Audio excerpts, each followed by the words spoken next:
దేవుని మార్గంలో నడుచటం వలన ప్రజలు వర్ధిల్లుతారు.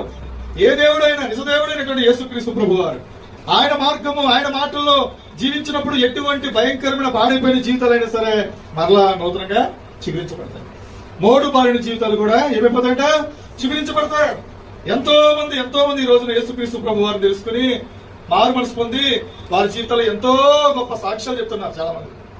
సాలెమన్న గారు విజయవాడ ఎవరు చిలకలూరుపేట సాలెమన్న గారు సాక్షి ఎన్నోసార్లు సాక్షి చెప్తున్నాడు. ఆయన ఒకప్పుడు సాగమయ్య మాలు వేసుకుని మరి బ్రాహ్మణ కుటుంబంలో పుట్టినవాడు గొప్ప సాక్ష్యం చెప్తున్నాడు. బలవంతంగా లెక్కలు వేస్తున్నాయి ఎవరైనా. చాలా మంది బలవంతం మత మార్పిడి చేస్తారు. బలవంతంగా క్రైస్తవులు ఎన్నడూ కూడా మత మార్పిడి చెయ్యరు. బలవంతంగా ఏం చేస్తారు?